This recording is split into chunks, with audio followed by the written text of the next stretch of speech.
Something inside you has always known that an invisible force is shaping your life, even when you try to explain everything logically. This silent feeling, which arises in moments of greatest doubt or depth, not imagination. Carl Jung said that the mind possesses laws that ordinary consciousness does not understand, and one of them is so powerful that it decides your trajectory before you even reach. This is why some people advance naturally, while others repeat the same patterns, as if something pulls them back whenever they try.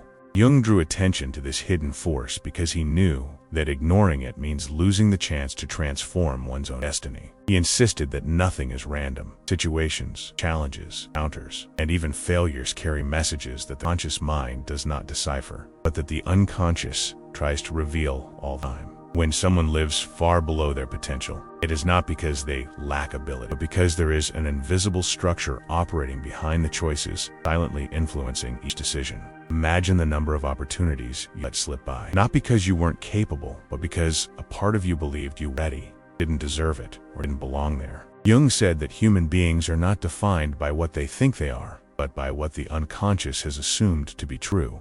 And that's where everything becomes unsettling. What do you really believe about yourself? Not what you say aloud, but what lives in the deep layers of your mind, shaped by experiences, fears, criticisms, expectations, and stories you don't even realize you carry. These hidden layers act as determining forces of destiny, creating a psychological field that attracts some experiences and repels others, as if tracing the limits of your expansion. If this field is marked by insecurity, it limits your prosperity. If it's marked by guilt, it blocks your growth. If it's marked by fear, it prevents you from sustaining lasting results. Life, then, ceases to be an open path and becomes a repetitive circle that seems impossible to break. Jung stated that everything you don't confront within yourself will return from the outside. That's why certain situations insist on appearing. That's why you feel you've progressed, but turn to the same point. That's why external changes never seem enough. External reality only reflects what hasn't yet been understood internally.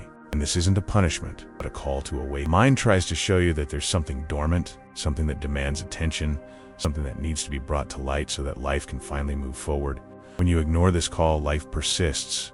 When you observe, everything begins. At this point, Jung becomes a guiding presence, almost like an inner voice leading you to look at what you usually avoid. He said that human beings spend half their lives running away from themselves and the other half trying to recover what they have abandoned. And while this escape continues, inner richness, often outer richness, remains inaccessible. You can work harder, study harder, try harder, but as long as your deepest identity remains trapped in old images, nothing will really change. The impossibly simple law of the psyche is this: you don't cross the boundary that your unconscious believes to be safe. This means that your entire life may be filtered through beliefs you don't even know you hold. Silently, these beliefs shape everything: your behavior, your courage, your relationships, unities, even your ability to recognize your worth. This is why so many people feel they can't go any further. It's not a lack of talent, not a lack of intelligence, it's not a lack of strength. It's an internal conflict between what the conscious mind desires and what the unconscious mind fears. When these two parts don't align,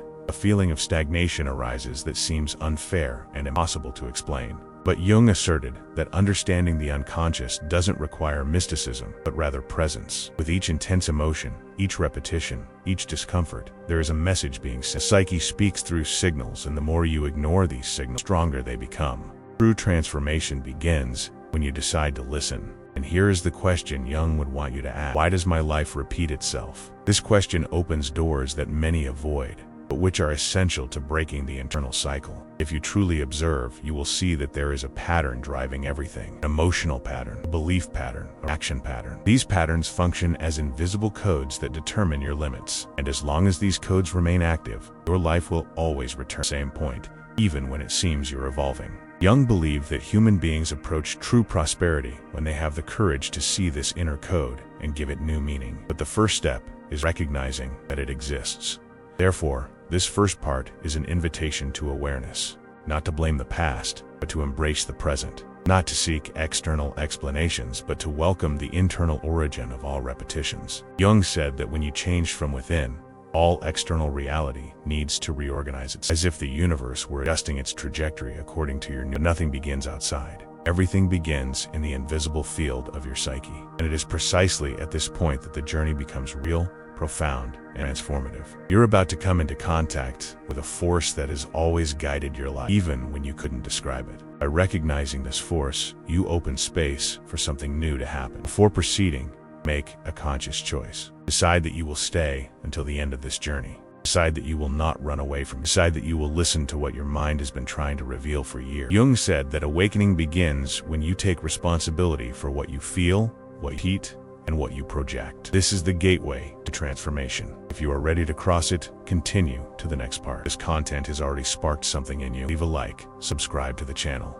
Write in the comments, "I'm ready to see what I ignored." This symbolically marks the beginning of your change process. There are moments in life when you feel something inside you reacting even before you have time. It could be hesitation the moment an opportunity arises, inexplicable discomfort before making an important decision, feeling that something doesn't fit with you, even when everything seems within reach. Carl Jung said that these quick and silent reactions are not coincidences or random sensations, but direct expressions of the hidden architect who inhabits the unconscious. He believed that there is a subterranean intelligence shaping every impulse of the human being, forces old as the psyche itself, which defines paths and limits without asking permission.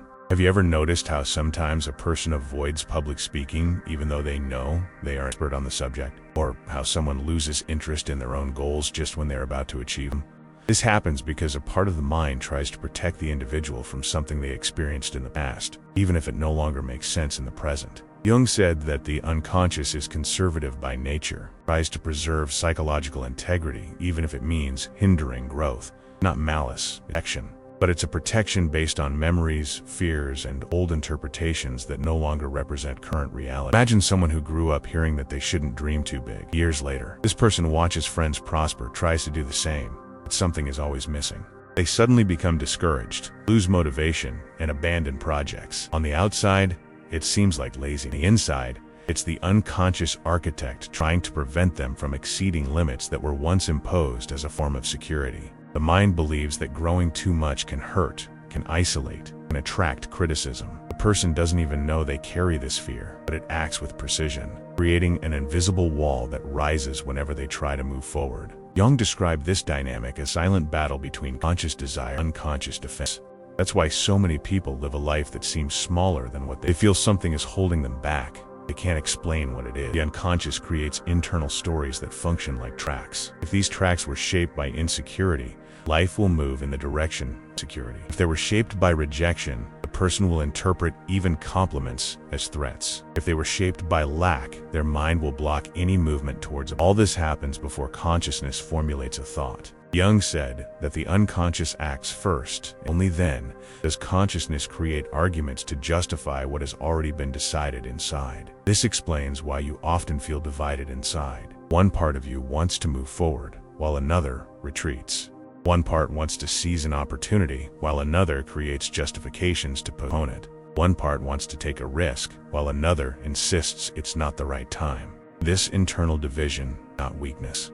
It's a conflict between different layers of the mind. Jung insisted that as long as these layers are not recognized, they will conduct your life like an emotional autopilot. You believe you are in control, but it is the invisible connections of the unconscious that determine how you move in the world. The mind sends signals all the time, but they aren't always gentle. Sometimes the signal appears as sudden anxiety, as if the body were trying to escape a threat that doesn't exist. Other times it arises as sadness without reason, as if the soul were trying to warn that something is not aligned with its truth. And there are also those moments of intense coincidences, when something seemingly banal happens and suddenly you feel that life is trying to show you a path. Jung called this synchronicity, external events that reflect internal states. The universe seems to respond to what you feel, not to what you say you want. Consider a common situation. Someone decides to start something new, a course, a business, a relationship, and suddenly small things start to go wrong. The person interprets this as a sign that they shouldn't continue. But in Jung's view, this may simply be the unconscious creating resistance because it fears the unknown. Familiarity always seems safer, even when it's painful. That's why the mind fights to maintain what is known,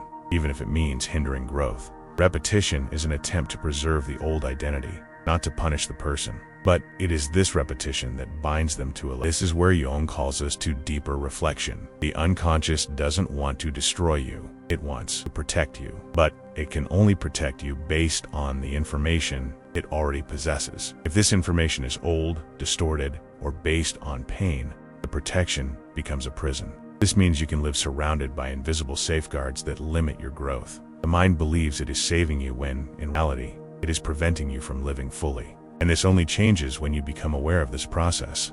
Observe your own life, and you will see that there are patterns that repeat themselves with almost mathematical precision. The type of relationship you attract, the jobs you abandon, the goals you don't complete, the opportunities you fear to accept. These patterns are not random. They are direct expressions of the internal structure that shapes your behavior. And Jung said that recognizing this pattern is half the cure. The other half is the courage to transform it. This is where the journey intensifies, because what Jung really wanted to teach was not just how to understand the psyche, but how to actively participate in it. He believed that the unconscious communicates with those who are willing to listen. When you observe your fears without running away, when you question your repetitions, when you realize that certain reactions come from old stories, the mind begins to respond. It opens up space for new internal images, allowing you to create a reality compatible with who you want to become. This section concludes with a direct invitation. Observe your life as if it were a mirror reflecting what you feel, not what you think.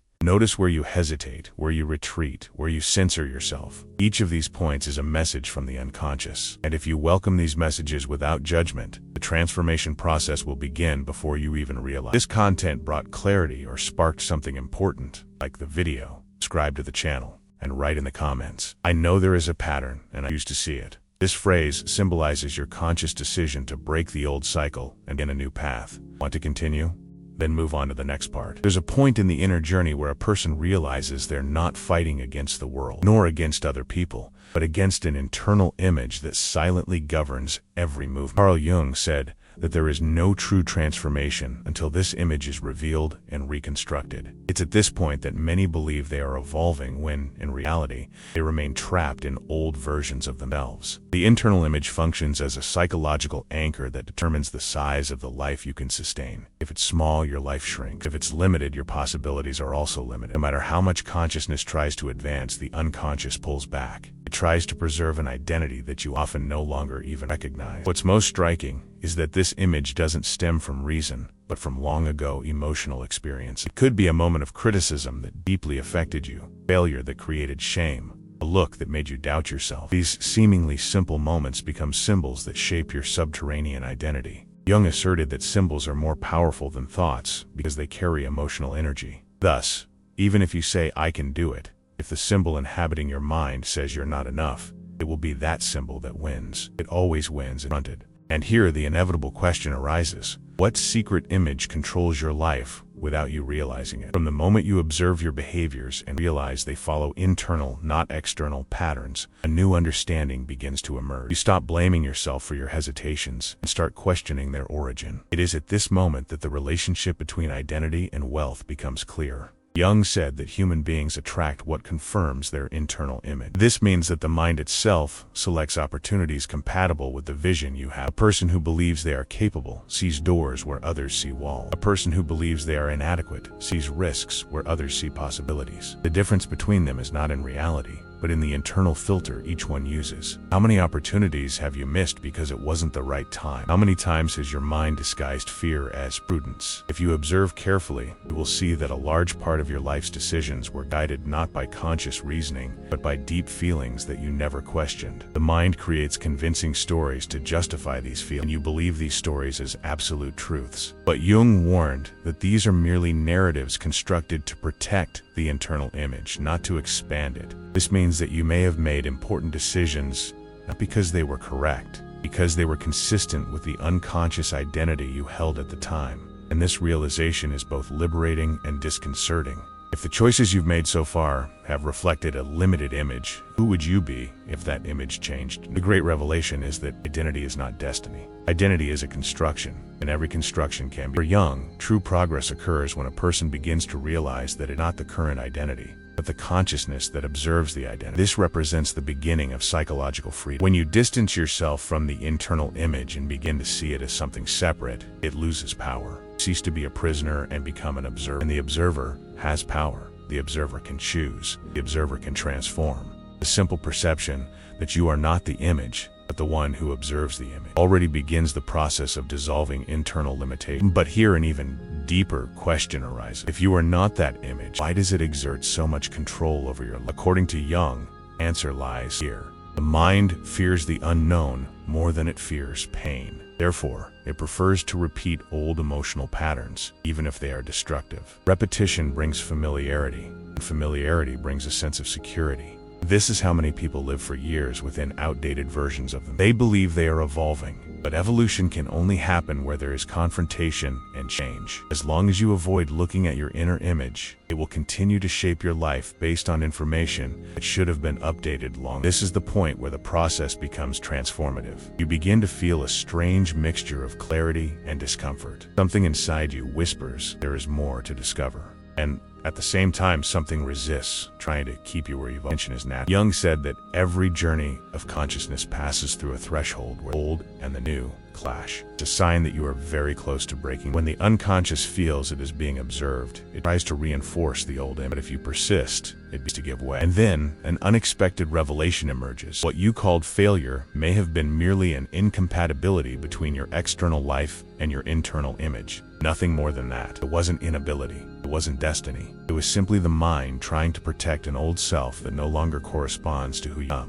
Recognizing this brings a profound sense of relief. You finally understand that the problem was never you, but the version of yourself that your mind insisted on preserving. This is where the light enters the inner structure. You realize that you can reconstruct the image you carry. By doing so, everything around you will also change, because reality responds to change your identity, and a new reality will form. This is the essence of what Jung was trying to teach. It is not life that transforms you. It is you who transform life based on the image you choose to uphold. If this part opened up new paths within you and brought understanding, leave a like, subscribe to the channel, and write in the comments, "I choose to rebuild my internal image." This symbolically marks the beginning of a new identity in you. Then proceed to the next part. There are moments in life when something unexpected happens, and for a brief instant, we are facing a revelation we cannot explain. An unlikely encounter, a decision made on impulse that changes everything. A phrase spoken by someone we will never see again. Carl Jung said that these events have a greater meaning than they appear, because they reflect internal movements that were already happening within us. He believed that nothing is a coincidence when it comes to the relationship between the unconscious and reality. Life responds to the psyche with more precision than we imagine. Often the answer comes precisely in the moments of greatest shadow. A curious account appears in Jung's biography. He tells of a patient who lived trapped in a cycle of extreme rationality, unable to allow profound emotional. During a crucial session, she described a dream about a golden scarab, a symbol of rebirth in Egyptian tradition. At the exact moment she finished the description, a light tapping occurred on the off window. Jung stood up, opened the window, and an unusual insect entered. It wasn't a golden scarab,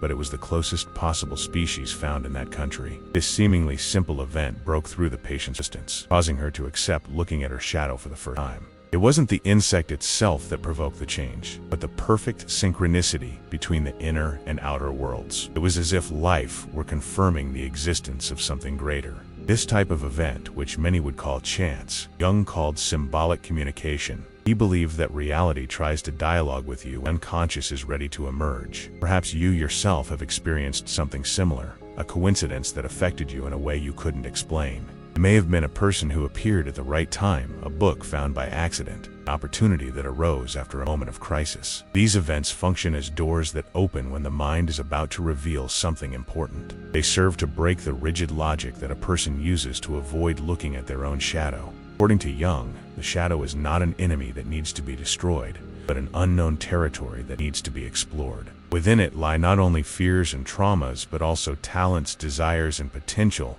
that you have not yet recognized. The difficulty is that the shadow manifests itself indirectly. It appears in repetitive behaviors, in disproportionate emotions, in intense judgments about other people. It appears in moments when you tell yourself that you don't know why you did that, or that you can't help it. And, surprisingly, it also appears in external events that seem to have no relation to you at all.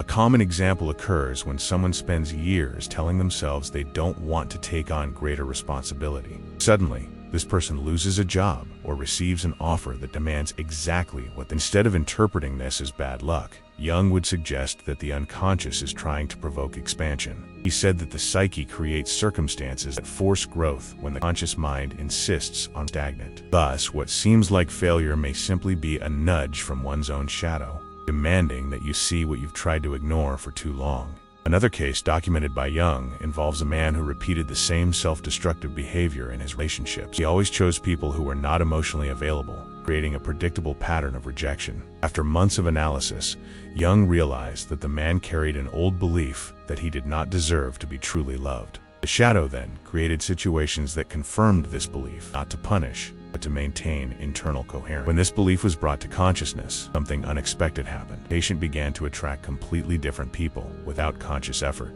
His external reality changed automatically when his internal structure changed. This is the most fascinating point of Jung. The shadow doesn't just manifest psychological traits, it also shapes the kind of life you lead. If the shadow carries the idea that wealth is dangerous, you will miss opportunities with that. If it carries the idea that growth leads to abandonment, you will avoid evolving. If it carries the idea that you don't deserve good things, you will reject every chance that comes your way. The mind creates a reality compatible with the identity it believes to be true, even when that identity is outdated. This is why many people who try to change their lives only on a conscious level fail repeatedly. Nothing changes because the internal structure remains same. Shadow, silent, continues to operate as a stabilizing force, trying to protect an old version of yourself that should have already been overcome. When this old version conflicts with the person you want to become, a resistance arises that you feel as anxiety, procrastination, self-sabotage, fear. But, in Jung's view, not a sign of incomplete. It is a sign that the psyche is moving. Shadow is reacting to the risk of transformation. The most surprising thing is that the shadow doesn't only react negatively. Sometimes, it sends signals of expansion in extremely subtle ways. A phrase that touches you deeply, an unexpected encounter, a sudden desire to change something that previously seemed normal. These impulses don't arise from nowhere. They indicate that dormant parts of the personality are trying to emerge. Jung believed that the unconscious always tries to lead the individual to a state of greater wholeness, even if this involves temporary discomfort or ruptures that consciousness can anticipate. When you begin to perceive these movements, everything changes. Life loses its appearance of chance and takes on the appearance of a dialogue. You begin to notice that each challenge contains information. Each repetition contains a message. Each strange event contains an invitation to go. The shadow ceases to be an obscure force and becomes a kind of silent guide, pointing out exactly where you need to look to grow. And it is at this point in the journey that an inevitable question begins to echo internally. If the shadow has always been trying to protect you, why have you spent so many years fighting against it? The answer reveals itself gradually as you move forward. You will realize that the shadow is about to show its most powerful role. When that happens, the way you see your own life will never be the same again. There's a moment in the inner journey when everything seems to clash. The old parts of your identity begin to stir, trying to keep you exactly where you've always been, while a new inner force pushes you toward the unknown. A strange feeling, as if two versions of yourself occupy the same space, vying for the right to lead your life. Carl Jung said that this tension is not a sign of error, but the clearest sign that the unconscious is trying to make something new. When you feel this inner division more intensely than ever before, it means that change has already begun, not yet visible on the outside. This stage is marked by internal movements that often seem contradictory. One moment you feel courageous, the next you feel afraid. One day you want to act, the next you want to hide. This back and forth doesn't represent instability, but the process of reorganizing the psyche. The shadow, which for years kept certain aspects of your life under rigid control, begins to lose strength. However, it doesn't disappear without resistance. It tries to recover lost ground, activating old patterns, rekindling doubts, bringing to the surface memories you thought you had already overcome. Jung called this a regressive reaction of the unconscious, an attempt to restore the old balance when it realizes that identity is changing. In many therapeutics, Jung describes a curious phenomenon. The closer a person is to a significant breakthrough, the stronger the impulse to give up becomes. It's as if the mind prefers to remain in familiar pain rather than face unknown freedom. One patient who was about to break with a pattern of self-sabotage felt a profound, almost debilitating. When Jung investigated, he discovered that the unconscious was reacting to the risk of losing its former protective function. The psyche was restructuring itself, and the body responded to this internal movement as if it were a gigantic effort. The tension was not a sign of failure, but of proximity to something decisive. This type of event happens to more people than we imagine. Someone spends years avoiding change, and when they finally decide to act, everything starts to go wrong. An unforeseen financial problem arises. A critical person, an old fear resurfaces. The person interprets this as a warning to stop, but Jung saw exactly the opposite. He said that when the psyche perceives that an old pattern is about to fall, it activates the strongest defense mechanism. It is precisely this moment of greatest difficulty that indicates that transformation is near. Resistance is confirmation that you are touching on the right point, the core of the structure that governs your life. That's why many people give up just a few steps away from real change. They believe that the sudden increase in obstacles means they shouldn't continue. But from Jung's perspective, this increase in obstacles is the exact sign that reality is beginning to change itself. The psyche is shedding old layers, and this process generates turbulence. It's like picking at a deep wound. Before it heals, it hurts more. The pain is not the end of the process, but the beginning of healing. The mind, realizing that you are ready for something greater, tries to ensure that you are truly willing to abandon what no longer serves you. It is also during this phase that unexpected insights emerge, almost like flashes of understanding.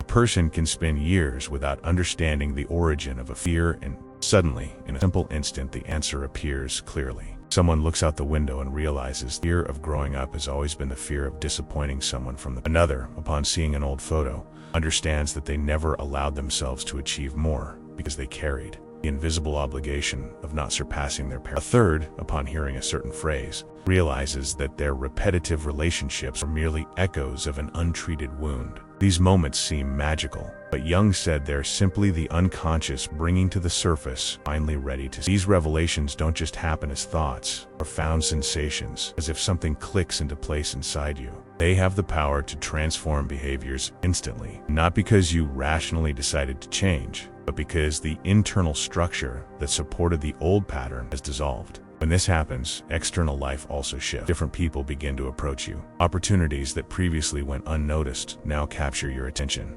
Situations that once paralyzed you begin to lose their effect. Jung stated that when the core of the psyche changes, everything around it responds automatically. It's not effort, consequence. At this stage, something curious happens. Shadow begins to transform. It ceases to appear as fear or resistance and begins to manifest as strength. The energy that was previously trapped in psychological defenses begins to be released. This release is perceived as vitality, mental clarity, and even increased creativity. Jung said that the shadow, when integrated, not only ceases to block but also propels growth. What once seemed like a barrier becomes precisely what allows you to move forward with greater power. This is where a profound turning point occurs. You realize you weren't fighting an internal enemy, but a part of yourself that was simply trying to keep you safe. When the shadow realizes you're not denying it, but acknowledging it, it transforms. And this transformation changes everything. The mind stops consuming energy maintaining old defense. Identity becomes more solid, more coherent, more free. The body relaxes. The vision of the future expands. The feeling of limitation begins to subside. Daily life gains another quality, as if the air became light. It is at this moment that an inevitable understanding arises. Inner wealth, personal strength, and the ability to thrive were never blocked by a lack of skill, but by an emotional structure that finally began to give way. Everything that seemed impossible begins to move naturally. See that your mind wasn't sabotaging, it just didn't know it was safe to proceed. When this inner security appears, external reality follows the same movement, as if it had been waiting for this signal for a time. And it is precisely here, at this internal turning point, that the law of the mind begins to fully reveal itself. What was once invisible now begins to take shape. Life changes not because something magical happened, as you have changed in reality, obedient to what Jung called the psychic order, begins to reorganize itself around this new version of it. When the inner journey reaches the point where silence becomes more revealing than any explanation, something definitively transforms how you perceive yourself. Carl Jung said that the greatest discovery a person can make is understanding that they carry within themselves strength they have always sought outside. This realization doesn't arise as a sudden thought, but as a profound change in how you experience life itself. After overcoming resistance, shadows, tensions, and revelations, you begin to notice that reality responds to you differently, not because it changed on its own, but because you finally allowed a new inner order to emerge. From this point on, life ceases to seem like a sequence of coincidences, it begins to seem like a constant dialogue between your inner world and outer world. You find yourself reacting in a more aligned, more conscious, less impulsive way. The old need to justify yourself disappears. The rush loses its power. The feeling of lack diminishes. And for the first time in many years, or perhaps for the first time in your life, you feel that you are on your own axis. Jung stated that this feeling is the first sign of individuation, the process by which a person begins to become whole, integrating all parts of themselves, including those they previously rejected. It is in this state that the mind finds balance, and it is from this balance that true capacity to create is born. True transformation doesn't happen in a single moment, but in layers that move slowly, until the entire internal system is in a different position. You realize this when you begin to lose the fear of looking. Instead of running from emotions, you begin to embrace them. Instead of denying patterns, you acknowledge their origin. Instead of reacting automatically, you observe. This seemingly simple shift is actually one of the most powerful movements a human being can make. Because by observing what once governed your life, you take away from those forces power to decide for you. Jung said that when you make conscious what was unconscious, you regain your power. That is the essence of the process. Now, the inevitable question is how to apply all this to practical life. How to transform profound concepts into real action. The first answer is simple, yet profound. Start by observing. Observe your reactions, your fears, your hesitations. Observe where the repetition occurs. Don't try to correct anything immediately. Don't try to control. Just observe. Conscious observation already initiates change because it breaks the automatism of the unconscious. When you observe a repetitive behavior, it loses some of its power. Clarity that emerges opens space for new choices. This is the beginning of internal reconstruction. The second step is to identify the stories you tell yourself. Each person carries internal narratives that define their identity. I'm not good enough. I always fail. This isn't for me. My life is harder. I can't wish for. These phrases aren't just thoughts. They are internal structures that perception. When you identify these narratives, you begin a process of ask yourself, does this story still represent me? Is this story truly mine, or was it inherited? Does this story serve what I want to build? The mind changes when it realizes that the old narrative no longer makes sense. The third step is to allow yourself to imagine a larger version of yourself. Jung believed that imagination is one of the most powerful instruments of the psyche because it creates images that the unconscious uses as reference. When you imagine a stronger, more confident, more complete version of yourself, you are offering the unconscious a new path. It's not fantasy, it's construction.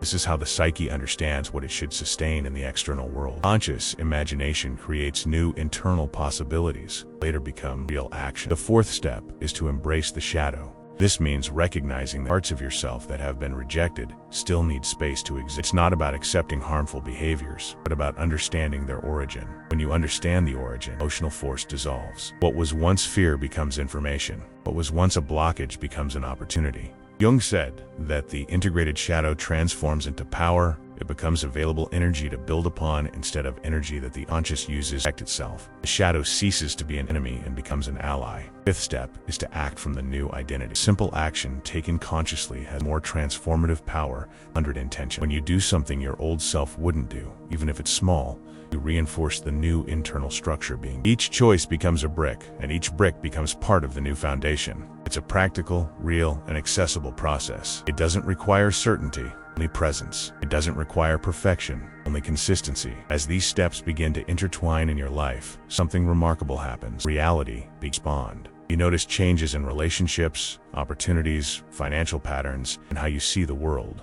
Not because the world changed on its own, but because silently and profoundly, you changed the internal system that interprets life. Jung said that the unconscious organizes existence around and when you become someone who no longer fears your own depth, life expands in unexpected ways. The end of this journey is not a final point, but an open door. Everything that has come before has been preparation. What happens from this moment on depends on your willingness to continue looking inward with honesty and courage. True wealth is not a consequence of what you accumulate, but of what you unlock internally. When you abandon the old version, tried to protect you for so long, life can finally move, and it moves in the direction of what you're ready to sustain. If this journey resonated with you in any way, no matter how small, please like the video, leave a comment, even if it's anonymous. Sometimes a simple gesture symbolizes the first step in a profound transformation.